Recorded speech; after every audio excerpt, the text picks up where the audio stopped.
오직 주의 은혜로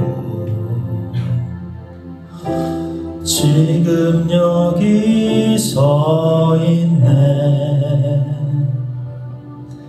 한없는 경배, 한없는 찬양, 내 영혼 예배 드리네. 나를 위해 이 땅에 오신 주의 은혜, 십자가 고통 이기신 주님, 그 은혜 어찌 잊으리. 주네 날 채우시네. 주네 보게 하시네. 살아가는 동안 은혜로만 살리. 십자가 은혜로. 우리 함께 찬양할까요? 오직 주의 은혜로, 오직 주의 은혜로 지금 여기 서 있네. 한없는 경배, 한없는 찬양, 내 영혼 예배 드리네. 나를 위해, 나를 위해 이 땅에 오신 주의 은혜, 십자가 고통 이기신 주님, 그 은혜 어찌 잊으리. 주네 날 채우시네. 주네 보게 하시네. 살아가는 동안 은혜로만 살리. 십자가 은혜로. 우리 한 번 더 찬양할까요? 오직 주의 은혜로, 오직 주의 은혜로 지금 여기 서 있네. 지금 여기 서 있네.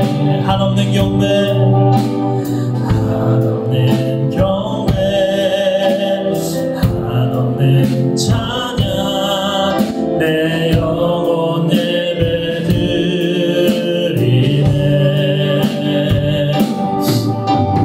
나를 위해 이 땅에 오신 주의 은혜, 십자가 고통 이기신 주님, 그 은혜 어찌 잊으리.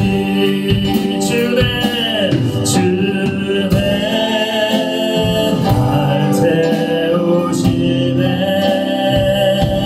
주네 보게 하시네. 살아가는 동안 은혜로만 살리. 십자가 은혜로. 주네, 주네 날 세우시네. 주네 보게 하시네. 살아가는 동안 은혜로만 살리. 십자가. 우리 한 번만 더 찬양합시다. 마지막으로 주님 채우시네. 주네 날 채우시네. 주네 보게 하시네. 살아가는 동안 은혜로만 살리.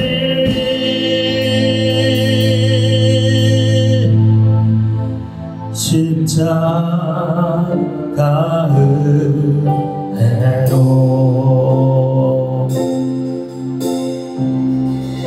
아멘. 십자가 은혜로 사시는 저와 여러분 되기를 소망합니다. 아멘. 우리 박수 치면서 찬양할까요?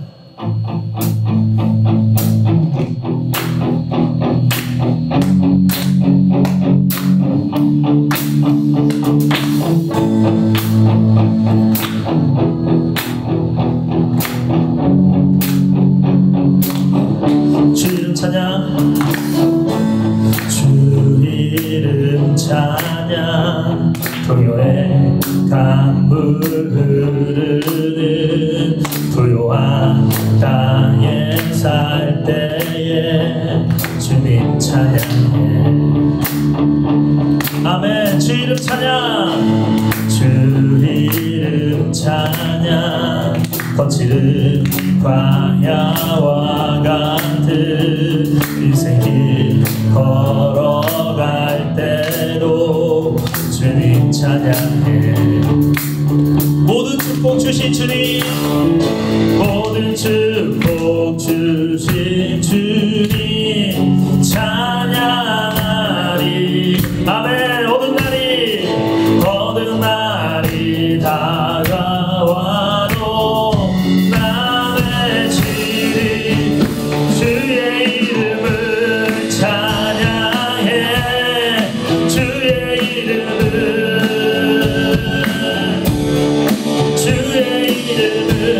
찬양해. 영화로운 주 이름 찬양. 우리 조금만 빠르게 찬양할게요. 주 이름 찬양. 주 이름 찬양. 가는 길을 비추고 만물이 새롭게 될 때 주님 찬양해.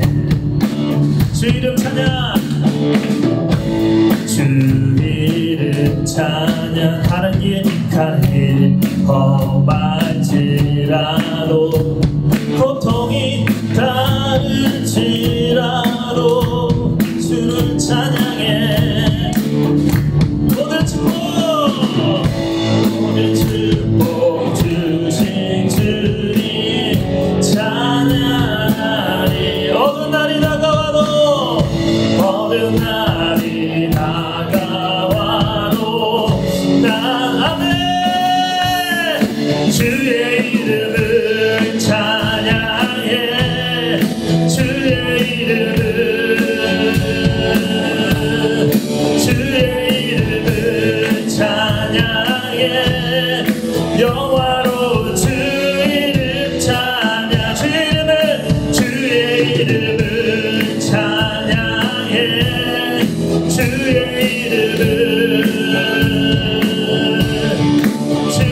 이름을 찬양해. 영화로운 주 이름 찬양. 주님을 주시며 주님을 주시며 아멘. 주님을 찾으시네. 내 맘에 하는 맘 주 찬양합니다. 주님을 주시며 주님을 찾으시네. 내 맘에 하는 맘 주 찬양합니다. 주의 이름을 찬양해. 주의 이름을 아멘. 주의 이름을 찬양해. 영화로운 주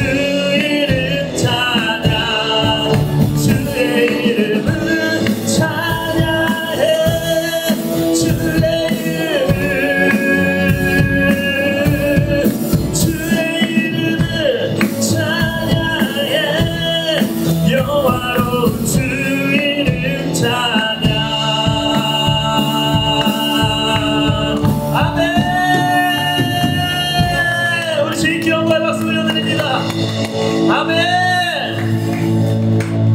모든 환경 속에서 주님을 찬양하는 저와 여러분 되기를 소망합니다. 불평할 이유를 찾으면 너무 많아요. 또 찬양할 이유를 찾으면 너무 많습니다. 선택은 우리들이 하는 거예요. 주님을 찬양할 이유를 찾으시는 저와 여러분 되시기를 소망합니다.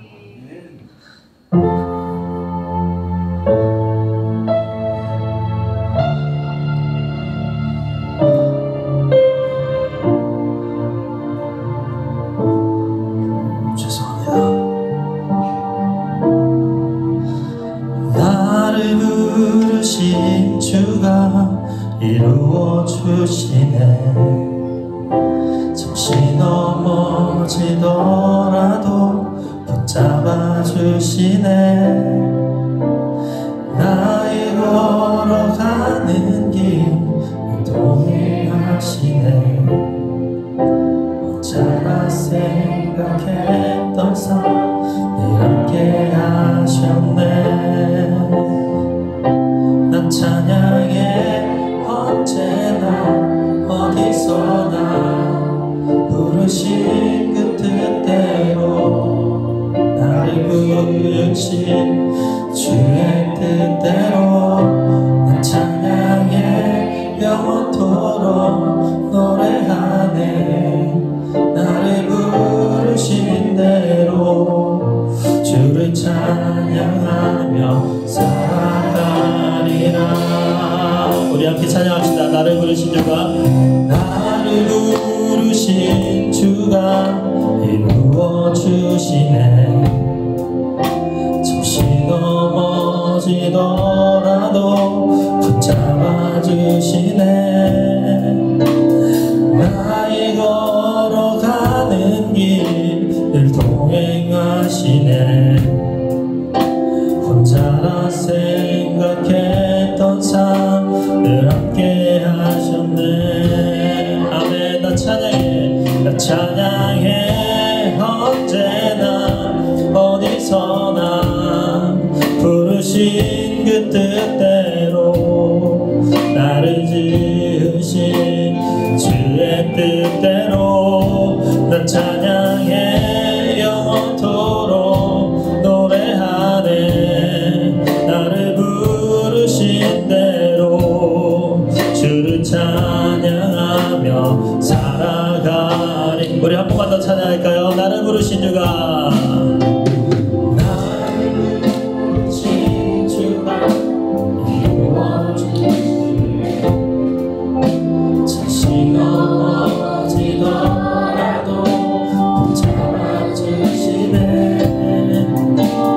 나의 걸어가는 길을 동행하시네. 혼자라 생각했던 삶 늘 함께 하셨네. 아멘. 나 찬양해 언제나 어디서나 부르신 그 뜻대로 나를 지으신 주의 뜻대로 나 찬양해 영원토록 노래하리. 나를 부르신 대로 주를 찬양하며 살아가리라. 나 찬양해 언제나 어디서나 부르신 그 뜻대로 나를 지으신 주의 뜻대로 나 찬양해 영원토록 노래하네. 나를 부르신 대로 주를 찬양하며 살아가리라.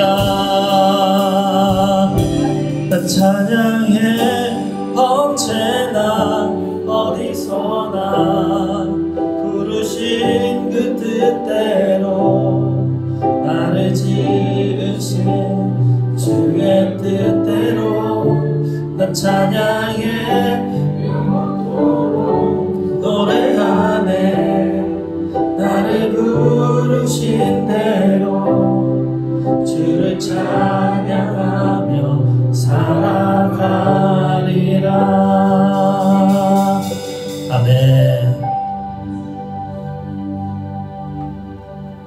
시간에 대표 기도가 없네요. 제가 기도하겠습니다. 사랑의 하나님, 우리를 부르시고 우리를 자녀 삼아 주시니 너무나 감사합니다. 그 감사함에 주님 앞에 나와 예배드리는 심령들을 주님 받아주시고 이 시간에 은혜로 덧입혀 주시옵소서. 말씀 전하시는 목사님 위에 주님 함께 하셔서 성령으로 함께 하셔서 주님의 말씀을 대언할 수 있도록 주님 붙잡아 주시고 듣는 우리의 귀를 열어주셔서 주님의 말씀을 듣게 하여 주시옵소서. 예수님의 이름으로 기도합니다. 아멘. 우리 내게 있는 향의 옥합 찬양하시면서 드림님을 하나님께 봉헌하겠습니다.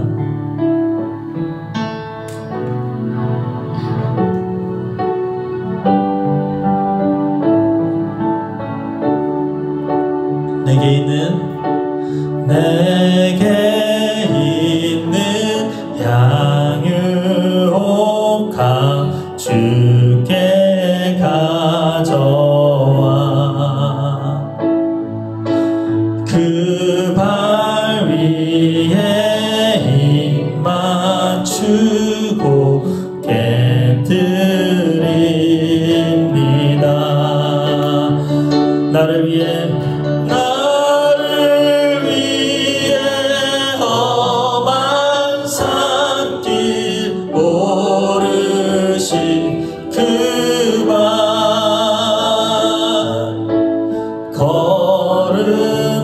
걸음마다 크신 사랑 새겨 놓았네.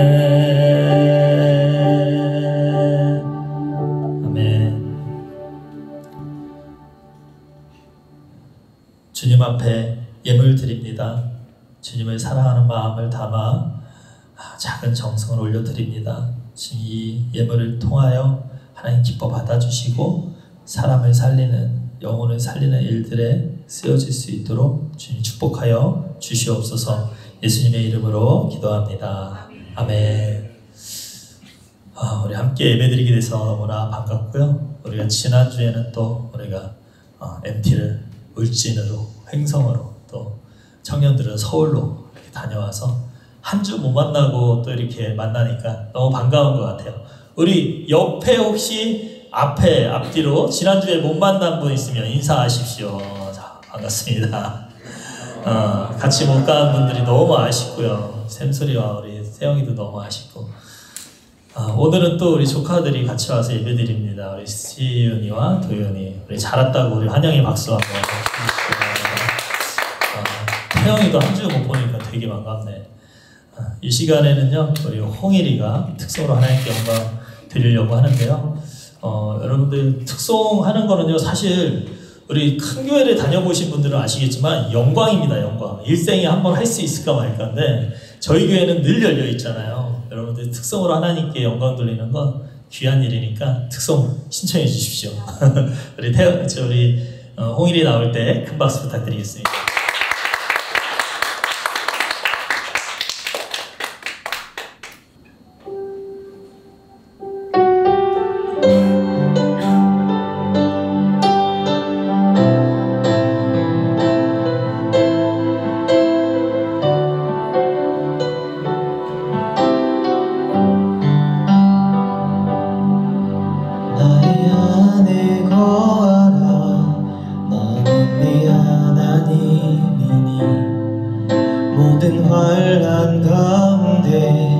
너를 지키는 자라 두려워하지 말라 내가 널 도와주리니 놀라지 말라 내 손 잡아주리라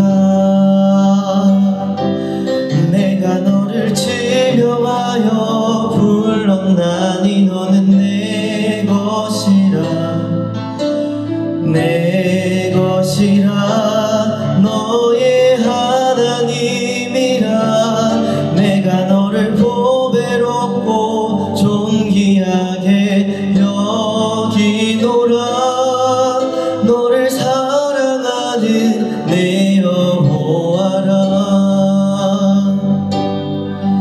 나의 안에 거하라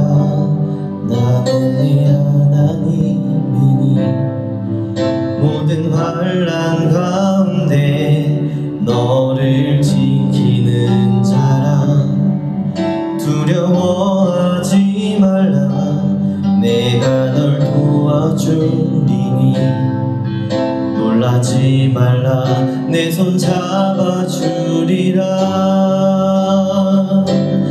내가 너를 지명하여 불렀나니 너는 내 것이라 내 것이라 너의 하나님이라 내가 너를 보배롭고 존귀하게 여기노라 너를 사랑하는 내 여호와라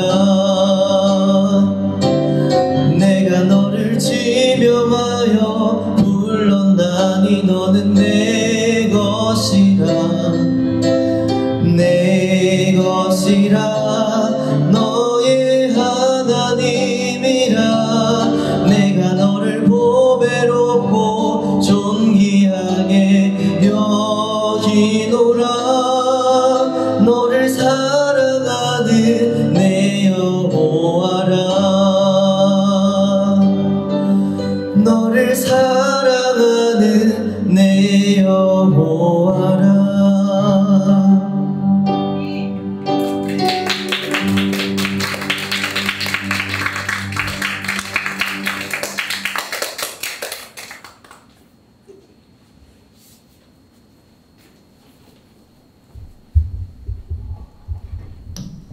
할렐루야. 우리 옆에 분과 인사하겠습니다. 네, 이렇게 인사했습니다. 어제 도대체 뭘 먹고 잔 거니? 이렇게 인사했으면 좋겠어요. 빨리 인사해보세요. 얼굴 보세요. 옆에 사람. 네. 어제 도대체 무엇을 드시고 주무셨길래 다들 네. 어제 치팅데이였나요?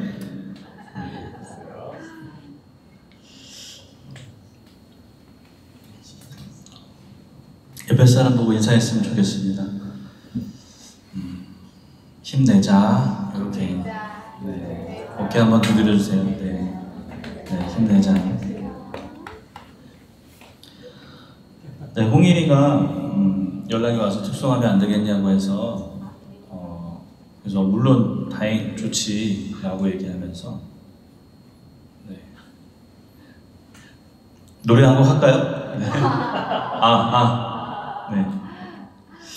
그래서 이제 원래 사실은 그 전에 네 제가 이제 홍일이한테 노래 찬양을 부탁해야 되겠다는 마음으로 이렇게 땅끝에서라는 찬양을 원래 이렇게 홍일아 요거 좀 해줄래? 라고 이렇게 보내려고 몇 번 썼다 지우고 홍일이가 시간이 될까 부담스럽지 않을까 했는데 홍일이가 특송을 한다 그래서 요거를 한다 그래서 제가 홍일아 땅끝에서 해줄 수 없겠니? 그랬더니 이제 강하게 잘 모릅니다. 요거 하겠습니다. 이제 얘기해서 네, 그럼 다음에 그거 해줘라고. 저는 홍일이 목소리를 좋아하거든요.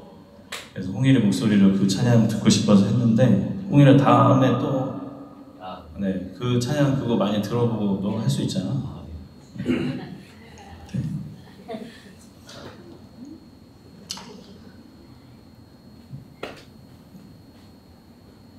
마지막에 조금 음이탈 났죠? 홍일이가. 그죠? 저만 느낀 거 아니죠? 네. 네, 살짝 그러니까 욕심을 버려야 되는데 홍일이가 욕심을 내니까 홍일아. 저는 홍일이가 항상 이 찬양하는 자리에 서 있었으면 좋겠습니다. 홍일이를 위해서 홍일이 지금 엄청 피곤한 상태거든요. 그럼에도 불구하고 이렇게 찬양하는 자리에 있는 게 다른 걸로 할까요? 괜찮나요?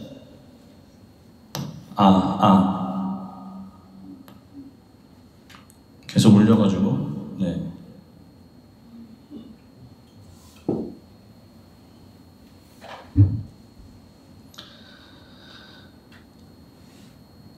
어쨌든 홍일이가 이 자리를 선택한 것에 대해서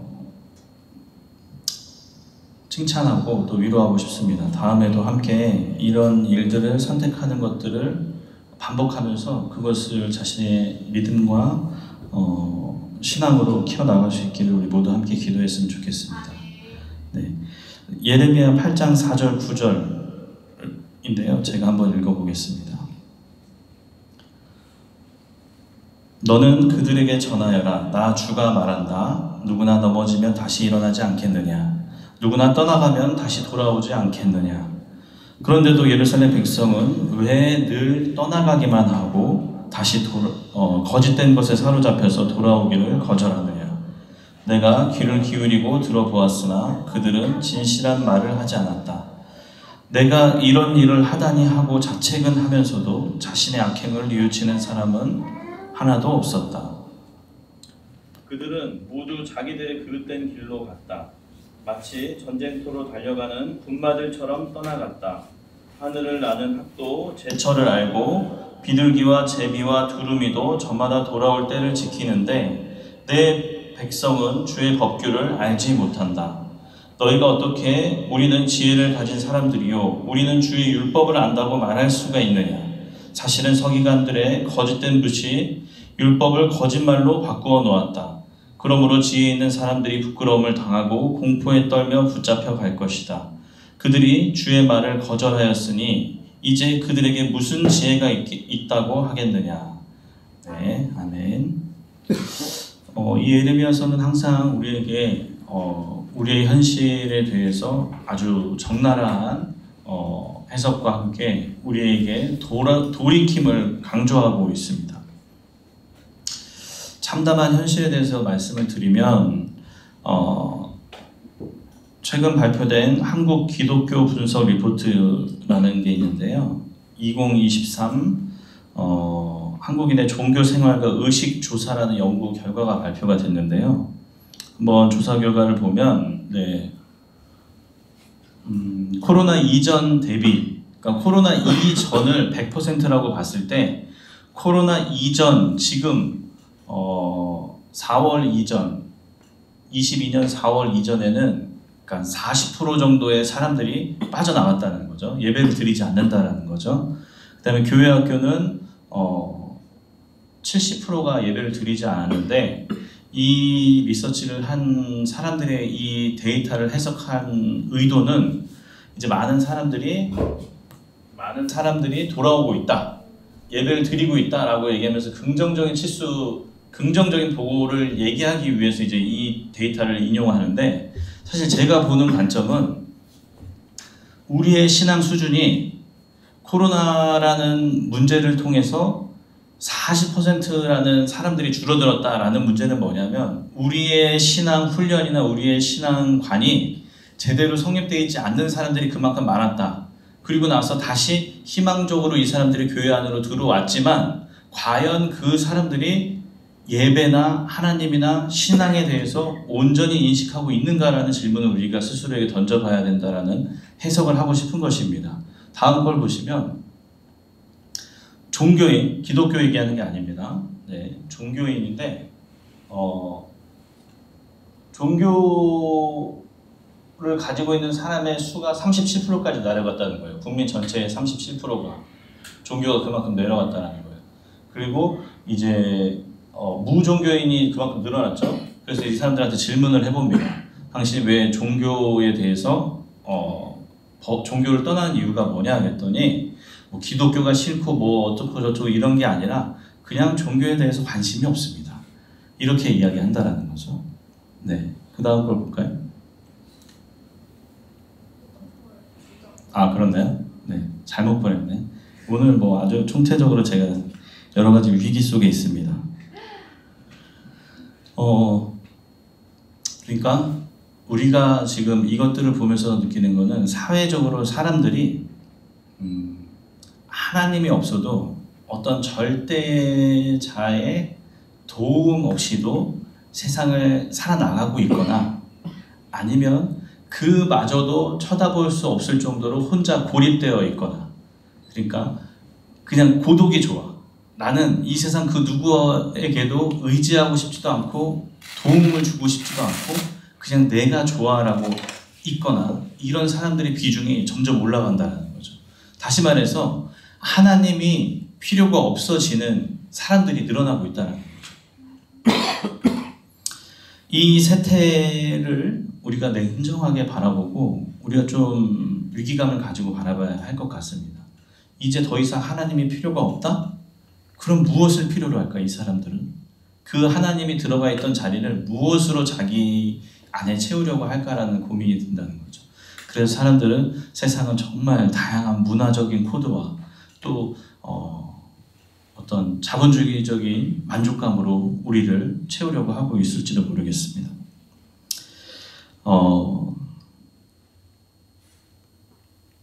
개신교 하면 떠오르는 이미지가 배타성이라고 그래요. 배타성 뭔지 알죠? 나 이외의 것들을 밀어내는, 그냥 배척하는, 그런 타인을 배척하는 태도를 배타성이라고 하고요. 광신, 혐오, 이기심 등이라는 것이 개신교 하면 떠오르는 말이라는 거예요.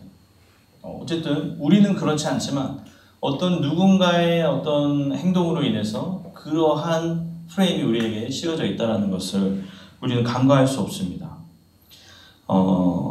우리는 지금 기독교라는 전체 테두리에서 어떤 심각한 병을 앓고 있다라고 표현해도 무방할 것 같습니다. 주님은 일찍이 짠맛을 잃은 소금은 아무데도 쓸데가 없으므로 바깥에 내버려져서 사람들이 짓밟을 뿐이라 라고 경고하셨습니다. 그러니까 소금이라는 것은 크리스찬이고 기독교인이고 예수를 믿는 사람인데, 이 사람에게서 예수 그리스도라는 맛이 사라졌을 때 거기서 끝나는 것이 아니라 길에 버려져서 사람들이 그것을 밟고 다닌다는 거죠. 우리 기독교인들을 세상 사람들이 밟고 다닌다라고 예수님께서 심각하게 표현하신 적이 있습니다. 지금은 우리가 잃어버린 것이 무엇인지를 묻고 또 물어야 할 때입니다. 우리는 정말 하나님을 믿는 사람들인가? 예수님의 길을 제대로 걷고 있는 사람들인가라는 질문을 우리는 늘 우리 자신, 우리 교회, 우리 기독교에게 늘 던져야 합니다. 좋은 것만 보면 잘하고 있겠죠. 아주 잘하고 있어.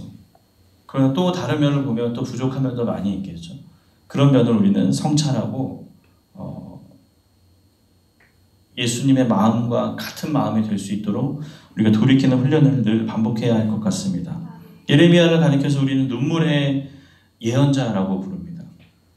그는 유다의 멸망을 전후한 시기에 활동했는데 그의 눈에는 나라가 망하는 것이 분명하게 보였습니다. 이대로 가다가 망한다.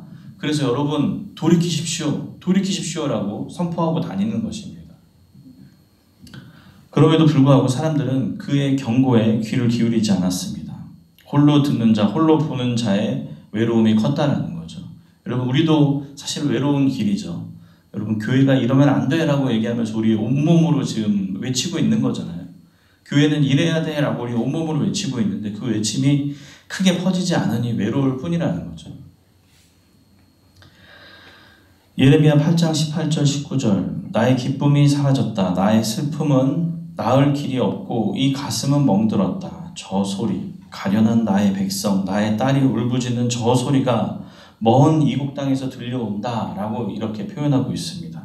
살해된 나의 백성, 나의 딸을 생각하면서 내가 낮이나 밤이나 울 수 있도록 누가 나의 머리를 물로 채워주고 나의 두 눈을 눈물샘이 되게 하여 주면 좋으련만. 이렇게 예레미야 9장에서 이렇게 하나님께서 이야기하십니다. 예레미야는 예배를 드리기 위해 성전을 찾는 이들 앞에 서서 피눈물을 쏟는 심정으로 하나님의 말씀을 대언했습니다. 이렇게 이야기했습니다. 너희의 모든 생활과 행실을 고쳐라. 진정한 예배는 제물을 바치는 것이 아니다. 이웃끼리 서로 정직하게 사는 것, 나그네와 고아와 과부를 억압하지 않고 죄 없는 이들을 죽이지 않는 것이 기본 전제이다. 그러니까 우리가 하고 있는 모든 생활과 행실인데 그것은 예배를 이야기하는 것이 아니라 우리가 사회생활을 하고 이 세상에 나가서 크리스찬으로서 살고 있는 모습 가운데 고아와 과부를 억압하지 않는 것은 그러니까 상대적인 약자, 이 당시에 고아와 과부는 어떤 자력으로 살아갈 수 없는 사람들이에요. 그러니까 제일 바닥에 있는 힘없는 사람들이죠. 그런 사람들을 억압하지 않는 것, 이웃끼리 서로 정직하게 사는 것. 제가 늘 얘기하지만 성경은 그러한 세태이기 때문에 그러지 말라고 하거든요. 그러니까 이웃끼리 정직하게 살지 않는 거예요. 근데 예레미야 선지자는 오늘 그 행실을 고치라고 얘기합니다. 이웃끼리 정직하게 사는 것, 죄 없는 이들을 죽이지 않는 것. 그러니까 죄가 없는데 누명을 씌워서 그냥 법적인 판단을 내려서 죽이는 일들이 비일비재했다라는 거죠. 그러니까 결국 정의가 무너져 있는 세상이라는 거죠. 사람들은 이 참 예언자의 외침은 물리치고 거짓 예언자들의 달콤한 소리에 귀를 기울입니다. 그리고 스스로 만든 거짓 신화에 몸을 맡깁니다. 그래서 예레미야는 그들의 허위의식을 이렇게 질타합니다. 이것이 주님의 성전이다. 주님의 성전이다. 주님의 성전이다. 하고 속이는 말을 너희가 의지하지 말아라 라고 얘기합니다. 그러니까 거짓 메시지로 우리가 하고 있는 모든 것들을 옳다라고 포장해 준다는 거죠. 이 거짓 메시지에 귀를 기울이지 말라라는 거죠. 우리가 예배를 드리고 있지만 마태복음 5장에 보면 너희들이 먼저 가서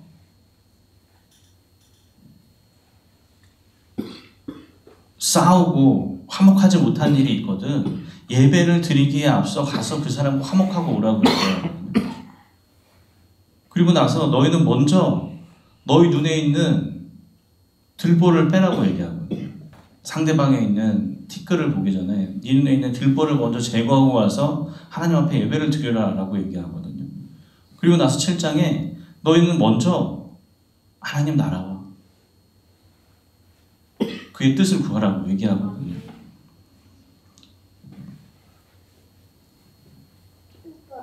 이런 일들을 우리가 먼저 삶 속에서 집중해서 수행해 나가는 우리 모두가 되었으면 좋겠습니다. 백성들은 그럼에도 불구하고 이 속이는 말들에 기꺼이 몸을 맡깁니다. 무언가 해야 한 당위성, 뭔가 다수결 또는 보기 좋은 것들, 그런 모습들이 옳다라고 이야기하면 그곳으로 흘러갈 수밖에 없다는 것입니다. 우리가 냉정하게 깨어서 하나님께서 우리에게 원하는 것이 무엇일까? 무엇을 하기를 원하실까에 늘 집중하는 우리 모두가 되었으면 좋겠습니다. 예언자들과 제사장들은요, 백성들을 속였습니다. 괜찮다고. 병들어가고 있는데 괜찮다고 속였습니다. 잘하고 있다라고 칭찬했습니다. 백성들은 역겨운 일을 하면서도 과부와 고아들을 핍박하면서도 부끄러워하지 않았다는 거죠. 예레미야는 아주 통렬하게 외칩니다. 내 이름으로 불리는 이 성전이 너희의 눈에는 도둑들이 숨는 곳으로 보이느냐? 여기에서 벌어지는 온갖 악을 나도 똑똑히 다 보았다. 이렇게 예레미야 7장에서 얘기하고요. 말라기에도 이렇게 표현합니다. 나 만군의 주가 말한다. 너희 가운데서라도 누가 성전 문을 닫아 걸어서 너희들이 내 제단에 헛된 불을 피우지 못하게 하면 좋겠다. 그러니까 예배는 드리지만 문을 닫아들여서 참된 예배를 드리지 않는 사람들을 다 쫓아냈으면 좋겠다라고 얘기하는 것입니다. 너희가 바치는 제물도 이제 나는 받지 않겠다.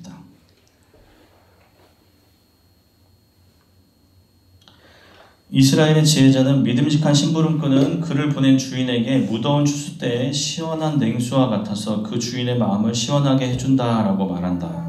하나님의 마음을 시원하게 해드리는 것이 믿는 이들의 마땅한 소명이지만 우리는 오히려 하나님의 마음을 답답하게 하고 있지는 않은지를 늘 우리는 깨어 점검해야 합니다.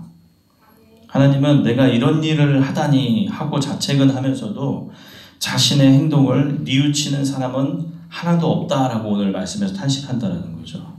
그러니까 우리가 가끔 때로는 내가 이런 일을 하다니 내가 깨닫죠. 깨닫고 회개 기도라는 것을 하죠. 그러나 그 행동에서 돌이킴으로 회개가 완성이 되는데 우리는 그 단계에서 인지하는 단계에서 끝난다는 거죠. 여러분,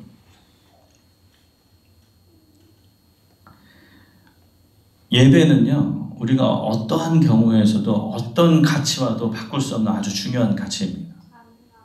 그러면요, 아까 제가 얘기한 데이터 있잖아요. 한국 기독교가 코로나라는 위기를 인해서 교회를 떠났다. 여기에는 분명히 예배에 대한 인식이 잘못되어 있는 거예요. 코로나건 어떤 문제건 간에 우리는 몸부림치면서 예배 드리는 것에 집중했어야 합니다. 그래서 우리가 온라인 예배도 드리고 막 여러 문제들을 해봤지만 그 안에서 우리가 무언가 진실성을 갖고 하나님과 교제하는데 굉장히 어려움을 느끼지만 그래도 불구하고 우리는 또다시 하나님 앞에 예배드리기 위해 우리의 온갖 에너지와 온갖 어떤 열정을 다 그곳 가운데 투자했어야 한다라는 거죠. 조금 편해지고 조금 더 수월해지고 조금 더 간단해지고 조금 더 편해지는 예배를 선택하는 게 아니라 그 안에서도 우리가 하나님과 컨택하기 위해 몸부림치며 예배드리는 우리들의 모습이 준비되어졌어야 한다는 것이, 앞으로 또다시 이런 위기가 오지 않을 거라 생각하지 않을 수가 없습니다. 네. 분명히 위기는 오는데 그때마다 우리는 개인의 삶에서, 공동체의 삶에서 어떻게 하나님과의 예배를 온전히 성공할 수 있을 것이냐라는 고민이 늘 든다는 것입니다. 주님이 좋아하시는 것, 믿음은 나를 찾기 위해 하나님께로 돌아감이라고 표현한 사람이 있습니다. 그러니까 믿음은 나라는 어떤 존재의 정체성을 찾기 위해서 어떻게 돌아가야 되냐면 결국 하나님이란 존재 앞에 우리를 낮추는 과정이 필요하다는 것입니다. 내가 누구지? 나는 지금 뭐하지? 내 모습을 들여다보면 내 상태를 알 수 있거든요. 결국 우리는 하나님으로 돌아가야 되는 그 과정을 통해서 내가 누구인지를 찾을 수 있는 거예요.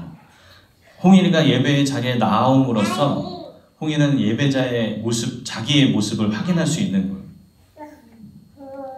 다른 곳에 있을 수 있고 피곤해서 잠을 선택할 수 있지만 홍일이는 이 자리에 나와서 본인이 하나님을 찬양하고 하나님께 영광을 돌리는 존재라는 것을 확인할 수 있는 것처럼 우리는 늘 힘들고 어려운 과정 속에서, 외롭고 고통스러운 과정 속에서 결국 하나님 앞에 나와서 우리가 어떤 존재인지를 확인받아야 한다는 것입니다. 하나님께로 돌아간 이들은 자기에게는 자랑할 것이 없다는 사실을 깊이 깨닫게 됩니다. 우리 삶이 사랑의 빚짐임을 알기 때문에 그렇습니다. 예레미야 9장 23절 24절을 읽어볼게요. 나 주가 말한다. 지혜 있는 사람은 자기의 지혜를 자랑하지 말아라. 그러니까 똑똑한 사람이 똑똑하다고 자랑하지 말라고 얘기합니다. 용사는 자기의 힘을 자랑하지 말아라. 그러니까 어떤 힘이 있는 것을 얘기합니다. 힘이 있는 사람은 힘을 자랑하지 말아라 라고 이야기합니다. 부자는 자기의 재산을 자랑하지 말아라. 이렇게 얘기합니다. 그러니까 돈 많은 사람이 돈 많은 것을 가지고 자랑하지 말라고 얘기합니다. 오직 자랑하고 싶은 사람은 이것을 자랑해라 라고 명확하게 우리에게 이야기합니다. 하나님을 아는 것, 하나님 주가 긍휼과 공평과 공의를 세상에 실현하는 하나님인 것과 내가 이런 일 하기를 좋아한다는 것을 깨달아 알만한 지혜를 가지게 되었음을 자랑하여. 그러니까 사도 바울이 자랑한 거랑 똑같거든요. 사도 바울은 내가 이 세상의 모든 것들을 다 누려봤지만 내가 자랑할 수 있는 건 예수 그리스도의 그 복음이다 라고 고백하잖아요. 근데 예레미야에서 이렇게 얘기해요. 너무 내가 이런 일 하기를 좋아한다는 것을, 하나님께서 이런 일 하기를 좋아한다는 것을 깨달았다는 것을 자랑하라고 얘기하잖아요. 하나님은 이런 일을 좋아합니다. 긍휼과 공평과 공의를 세상에 실현하는 것. 여러분 오늘 설교 듣고 예배 드리고 나서 그냥 여기서 듣고 우리 안에 어떤 정신적으로 인지적으로 깨닫고 만족하는 것 말고요. 공평과 공의와 정의를 세상에 실현하는 것을 하나님이 좋아한다는 사실을 알았잖아요. 여러분 우리 각자의 방법으로 그것을 실현했으면 좋겠습니다. 여러분이 생각하는 공평과 공의와 정의가 또 다르기 때문에 문제가 될 수는 있지만 거기서부터 시작입니다. 하나님을 아는 것만이 영원합니다. 하나님이 세우신 세계의 기초가 긍휼과 공평과 공의임을 두렵게 자각하는 사람은 그렇게 아까 얘기한 것처럼 부자들이 재산을 자랑하고 힘이 세고 막 그런 걸 자랑하는 것처럼 살 수 없다는 것입니다. 우리 마음을 하나님의 마음과 접속하기 위해 노력했으면 좋겠습니다. 모세가요, 그 떨기나무 앞에서 신발을 벗었잖아요. 이것을 해석하는 사람들마다 다르지만 공통적으로 자신을 보호해주고 또 자신이 그동안 걸어왔던 어떤 묻혔던 모든 것들을 내려놓는, 그러니까 자신의 어떤 뭔가 의지하고 있던 모든 것들을 내려놓는다라는 표현하는 사람들이 있거든요. 하나님의 현존 앞에서 겸허하게 자신을 돌아보고 자책하는 것만으로 부족하다. 하나님의 마음을 향해 한 걸음씩 걸어 나가는데 어떻게 해요? 내가 갖고 있던 내 경험, 내 가치관, 내 생활 모든 것들을 내려놓고 그대로 하나님으로 걸어가는 우리 모두가 중요하다는 것을 이야기하고 싶습니다. 공의를 실천하고 인자를 사랑하고 겸손히 하나님과 함께 행할 때 비로소 우리는 예배자를 할 수 있을 것입니다. 이런 삶이 회복될 때 우리는 다시 아까 길가에 버려졌던 소금이 아니라 세상의 빛과 소금의 역할을 감당할 수 있을 것입니다. 나 언제나 어디서나 찬양해 라고 얘기하면서 들은 생각인데요. 우리는 언제나 어디서나 그리스도인이 되어야 합니다. 그러니까 교회에서만 아니면 믿음의 사람들과 함께 할 때뿐만 아니라 사업 중에도 학교 중에도 가정에서도 그렇게 언제나 어디서나 그리스도인이라는 우리의 이 외침, 이것이 단순한 구호가 아니라 우리의 일상의 모든 순간으로 성화하라는 주님의 부르심으로 받아들일 수 있으면 좋겠습니다. 세상의 시선은 싸늘하지만 이제 그 시선의 온도를 우리가 따뜻함으로 좀 바꿀 수 있는 역할들을 감당하는 우리 모두가 되었으면 좋겠습니다. 이 소명을 이루기 위해서 오늘도 내일도 힘껏 싸우는 우리 모두가 되었으면 좋겠습니다. 기도하겠습니다. 사랑의 주님,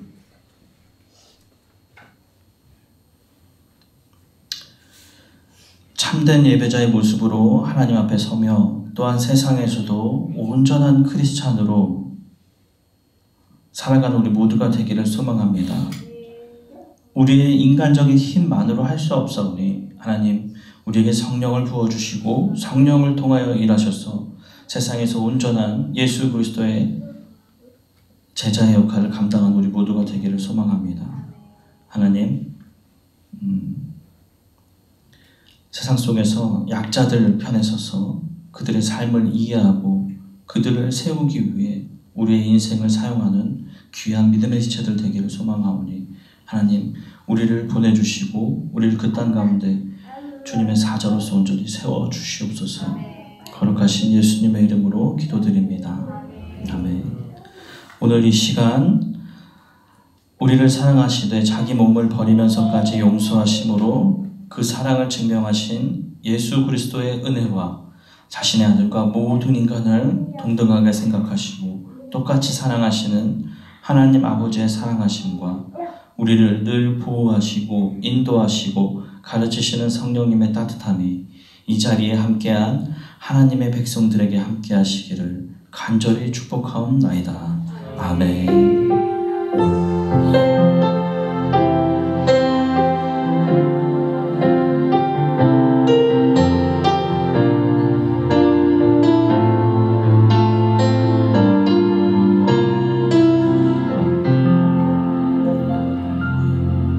우리 하나님께 영광의 박수 올리겠습니다. 감사합니다.